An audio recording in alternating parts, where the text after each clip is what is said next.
So there's a practice that I was thinking about.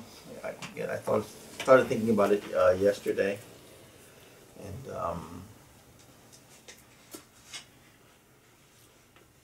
again, this is a purely tantric methodology.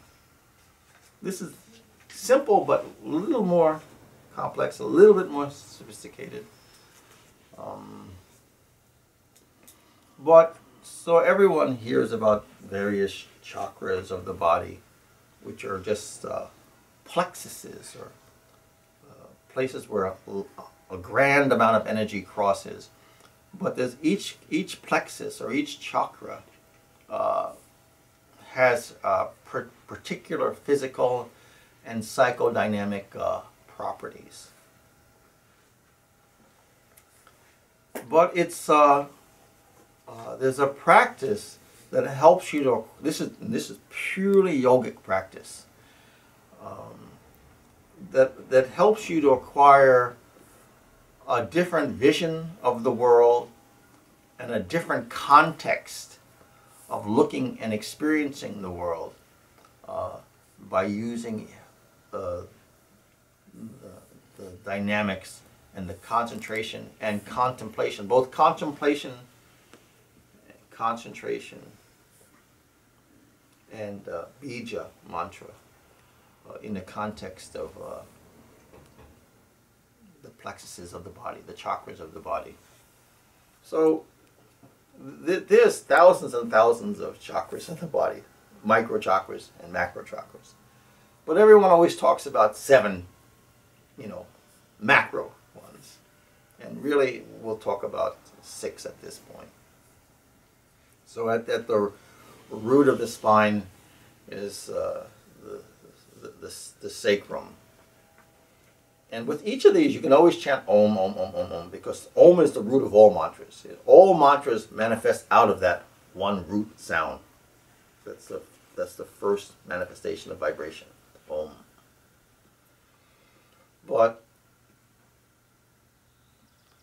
each of the chakras of the body, we're starting with the root chakra, Muladhara chakra, and that's the earth element. So the bija is Lam. So you can say Om Lam, Om Lam, Om Lam. So at that point, we're concentrating on the sacrum, and we're concentrating in the spine. Or another way is just to go Om, Om, Om. So you can feel the vibration, Lum, Lum, Lum. See, so now you're sort of pinpricking that chakra. You want it to manifest its energy. So that's going to be part of the experiential side. And there's another side where we say, okay, that particular chakra, root chakra, is the earth element. Now, you just said Om Lam, so that's saying, okay, it comes from the root of sanctity, and its particular manifestation is Lam. So we know that earth has an inherent sacred vibration. It's inherent. It's just, that's part of its makeup. So from a metaphoric or from a symbolic, we have to start looking at earth itself. And then in a symbolic way, you have to ask yourself the question, what does earth represent? What does earth represent? Metaphorically, symbolically, and what are its functions? See, this is going to break your common mind. This is going to make you think in a different way, make you experience in a different way. Which is my job, is to get you out of programmed thinking into an intuitive, creative experiencing. See? So you can look at the earth and say, well, the very first principle of earth is stability. It's stability. It's what you put your feet on the first thing in the morning. See? So that is an inherent energy of earth, is stability. So by going Om Lam, that scattered psychic disposition starts to become centered, become solid. So now, if you realize, because when we take the earth for granted, we don't take the earth as something that is inherently stable, that inherently keeps us stable, that inherently creates a condition where many things can be stable by resting upon it. See? The trees, the earth, the flowers, all the humans, the animals, all rest upon the earth. So the earth becomes a cosmic support, a support system. We have to start looking at it that way, not just earth and taking it for granted and not thinking about it. We have to realize, look at the earth and start to have a relationship with it and say a prayer of thank you. Thank you for the stability. And to know that stability, you have to remember, something comes from something. You know, earth comes from the kingdom. You can't not think that. You must learn to think that. The earth comes from the kingdom. And the kingdom is given stability. So God has put this earth forth, and it's showing, okay, in this stability, look what I've done. That's what God is saying to the human beings. Look what I've done. I've given this stability. See? Look what I've done with it. See? We have to be like that. That's our template. That stability provides a stability and possibility for so much of life. See? But no one ever told us to think about it. So we didn't. You know? God put the earth and then put many things upon it that it nurtures, that it holds. So part of the earth is stability. Part of the earth is nurturance. Part of the earth is holding community together. See? It's in front of us. But it's so obvious that we missed it. And its root lies in sanctity. So we have to develop a constant contemplation about thinking about earth, thinking about the nature of earth itself. We haven't done it because no one told us to do it. No one just brought the topic up, you know, in a symbolic, in a metaphoric way, to see the nature of earth. And it's like anything. The more you look into it, the more you think about it, the more intimacy you'll have with it. See? The greater intimacy you have with it, the greater understanding you have with it, the greater reverence you'll have with it. See? See, now the moment you're starting to develop some reverence, isn't that inherently spiritual? See? Where now you become a caretaker as opposed to an abuser or someone who's just not aware. You walk like a clod, you know, and not realize that this is something God made for you as both a physical support and a symbolic support to see what the nature of God is. It's to support life. See? So how can you become a destroyer of life when you look out there and see what God is doing at your very feet, supporting life, creating stability for everything? Shouldn't it become a psychological template for your nature, for manifesting your God nature? See? The thing is, we never thought about it. No one ever told us to be intimate enough to think about it.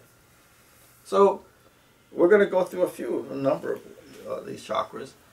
But my point is to encourage you to think about it, to think about earth in a symbolic way. And get out a notepad and just start writing to yourself about how you see the earth. You know, but you have to learn to see it with the fresh eyes, not glazed over, taking everything for granted. You know, God did that.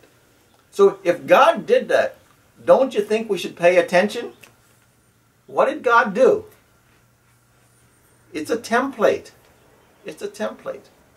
And then, as you see it there, just by going Om Lam, Om Lam, Om Lam, you'll start to feel that plexus vibrate.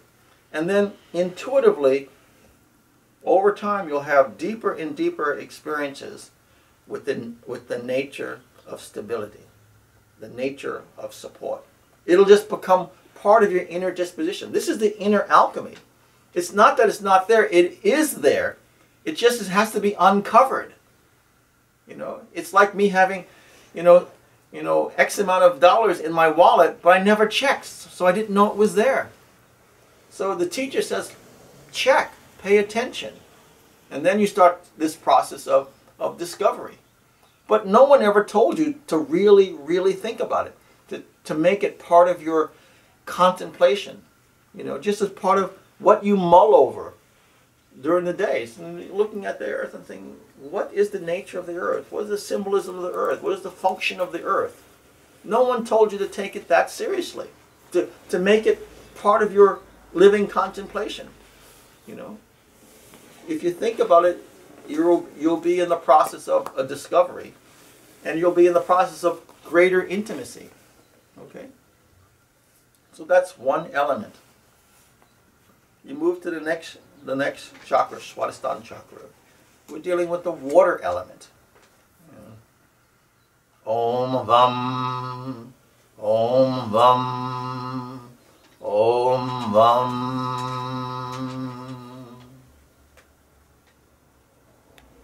And then we start to look at the nature of water. Water is inherently cleansing. Water is inherently nutritive. See?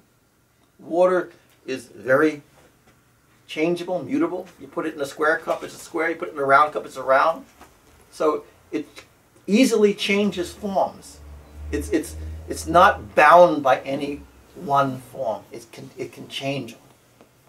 So if we're thinking about water and thinking, well, heaven wants us to have that kind of incredible flexibility. So what about all your hard emotions? Also, with Swadhisthana chakra, we're looking at creativity, and we're looking at sensuality. See? And we're looking at sexuality. All of that is part of Swadhisthana chakra. But you have to look at it in context, as a volume, not as a line. See? So that we have to start thinking that these are all divine elements of God that are inherent to our nature, that are inherently sanctified. Now, how do we utilize those elements psychologically? How flexible am I? How creative am I? How sensual am I? And when I'm talking about sensuality, I'm talking about sensuality in a far more sophisticated way than people are thinking. When you see a lush forest, isn't that a visually sensual experience? When you have fragrance of flowers, isn't that a sensual experience? When you eat a sweet peach, isn't that a sensual experience? See? So we have to realize to keep our sensual facilities alive, acknowledge them, keep it alive. Sensuality doesn't always just mean sexuality. God wants you to have a very visceral experience of the kingdom. So this sensuality is very, very important. These are all just different voices of the kingdom. When you eat the peach, when you see the lush forest, when you smell the incense, when you feel the fiber of a plant, or a fabric, These are all sensual experiences. We have to slowly learn to tie each and every experience to the God, to the kingdom.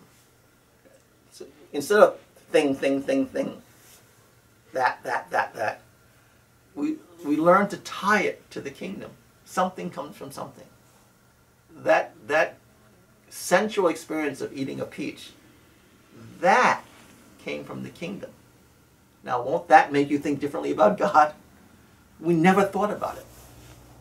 That peach, that sensual experience is an experience from the kingdom. See? So we have to look at it and realize this experience came from God. How is that so? What does that mean? We have to ask the questions. See, so that all of a sudden we're more enlivened. We're breaking the stereotypical patterns of zombie-like living. You know. But one of the geniuses of Hinduism is that it ties everything to God. That's why there's infinite stories in Hinduism. And everything is tied to God. Whether it's a bird, a tree, a rock, a stone, a river, it's all tied to God. Everything is tied to God. That knowledge has to be transferred to the West to get the habit of tying these phenomena to God, so that there's an easy remembrance. So if we see a blade of grass, oh yeah, Ram walking through the forest, yeah. You know, or when it came time for the birth of Gautama Buddha, the tree reaching down, you know, to help support the mother. Things like this. Is that correct? Buddha story? Mm-hmm. Sometimes I'll mix the saints in my mind. You know, or even in the dream, you know, the various divine mothers dreaming that a manifestation of God will come to her. See? So even the dream, remember, it should remind you of a story of God. See? So we have to look at this, and we have to do the contemplation of these elements. What does this chakra represent? You know, creativity, flexibility, sensuality. See, you know, procreation, not sexuality, procreation. You know, the giving the opportunity of birth to another soul, so that they can work out their evolution. See, the kingdom made sexuality pleasurable, so that we would willfully engage in giving other souls the opportunity. And in giving other souls the opportunity for this world, we also learn the skills of nurturance.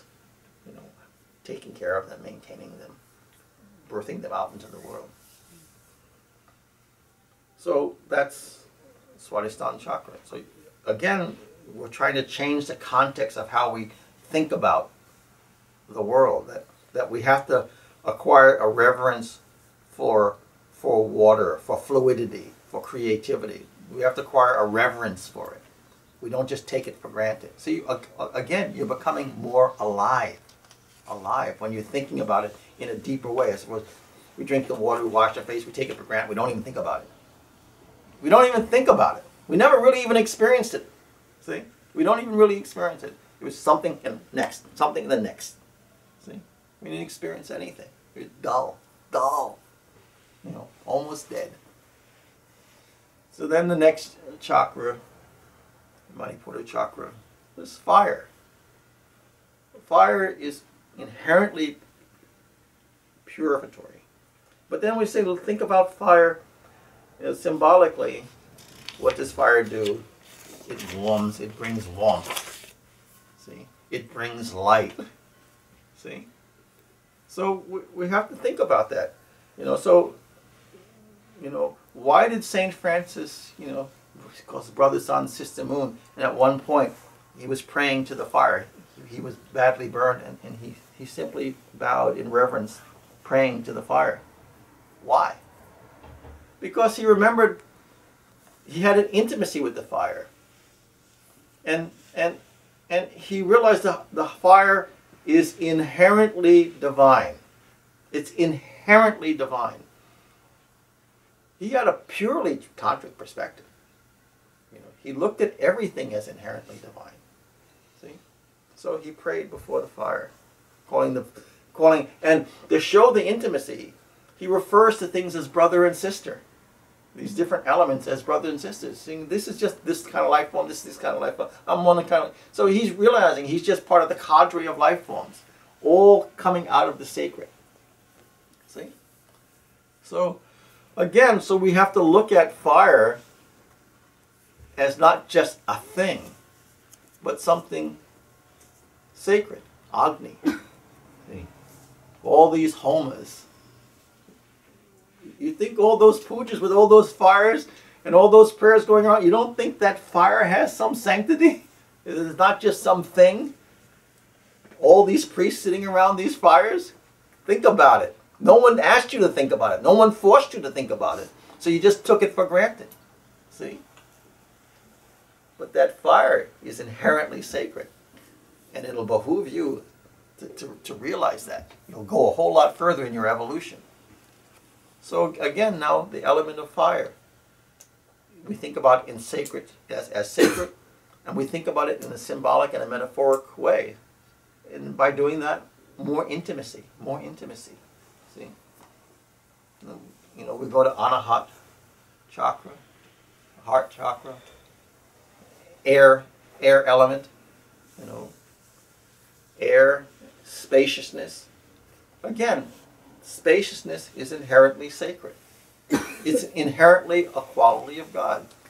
So, where are you creating spaciousness for yourself, spaciousness for others? Are you crowding other people emotionally? Are you crowding other people psychologically? Or crowding other people physically? Heaven gave you space.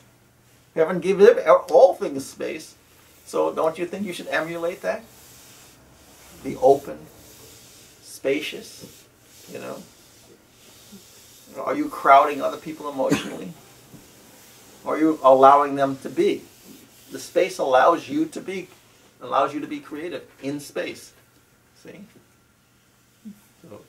So that's Om Yum, Om Yum, Om Yum.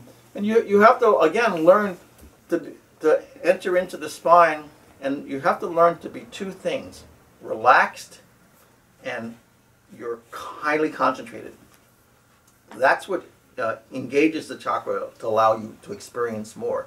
So you'll start to experience the inherent nature, you know, of that expansive spaciousness, you know, and that element of love that manifests. If you do these, like, you just going yum, yum, yum.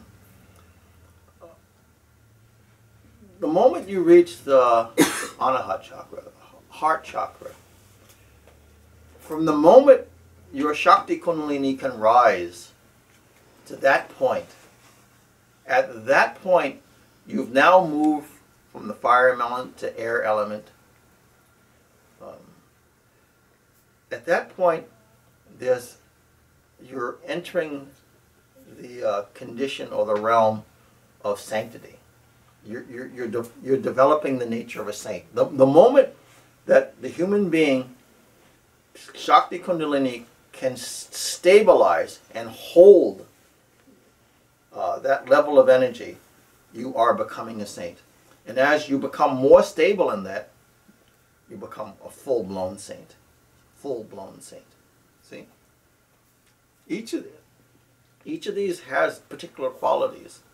You know, if you look at one of the qualities of, going back down one, to the third chakra, the fire element, one of the psychological dispositions is the element of dominance.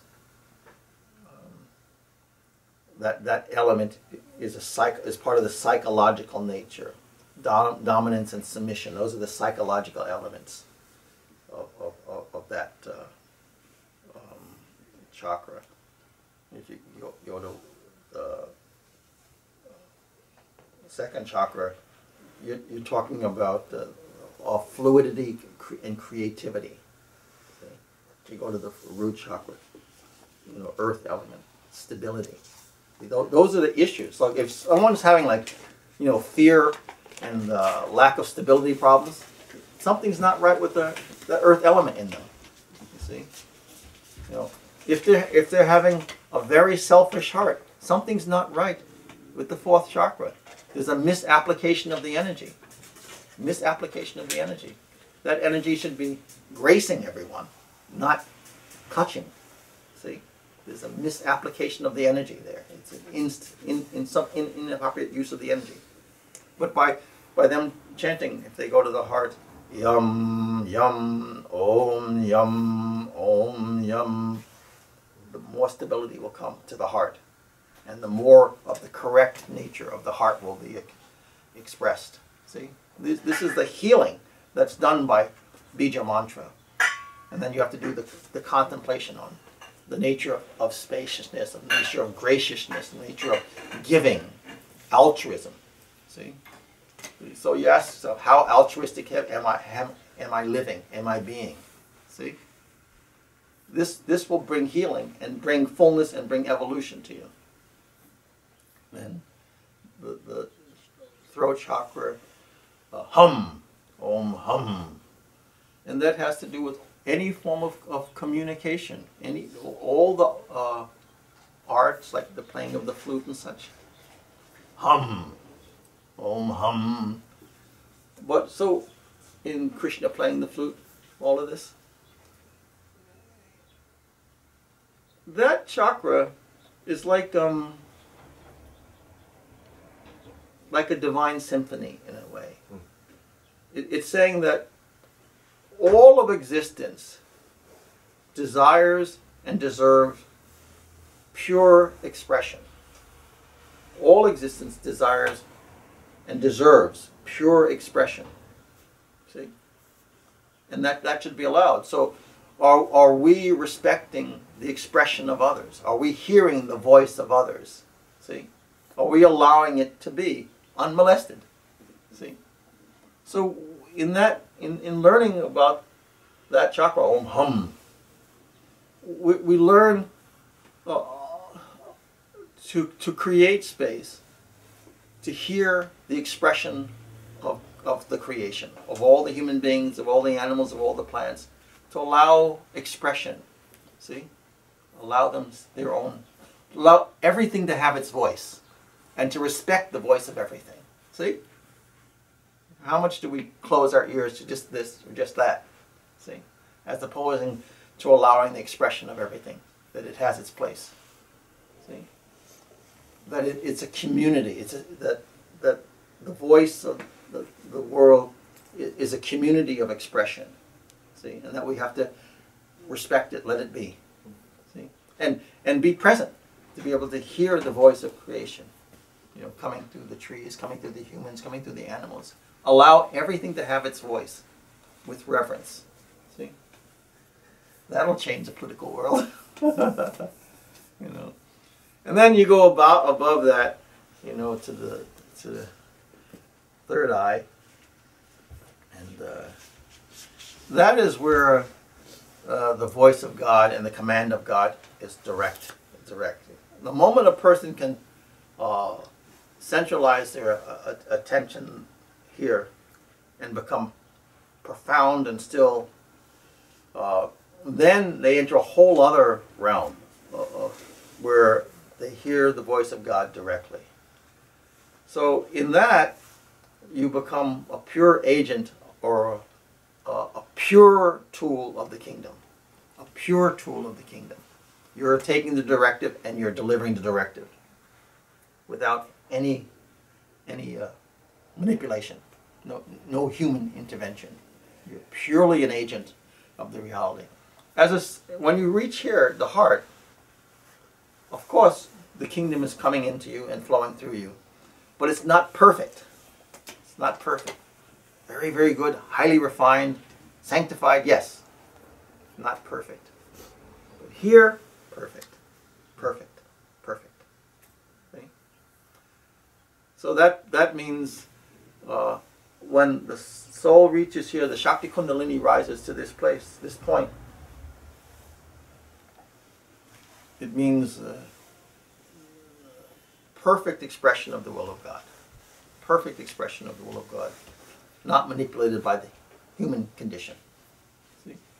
Above that is unspeakable, unknowable, the grand cosmic silence. But by doing these contemplations and doing these bija mantras and thinking about each of these elements And then looking into the world to see the element and say, what is that element doing? You know, does the tree have a voice that I'm listening to? Does the human have a voice that I'm listening to? Do the Christian, not, excuse me, the animals, and do they have a voice? Have I thought? Do they have a voice? Have I been listening? See? What doesn't the kingdom listen to? It listens to everything. See? And gives everything its place, and everything its integrity. So, see how you're becoming divine and more full by doing this type of contemplation, you know, by doing this type of psychic sensitivity. See, this is true, pure, deep practice to acquire this kind of sensitivity.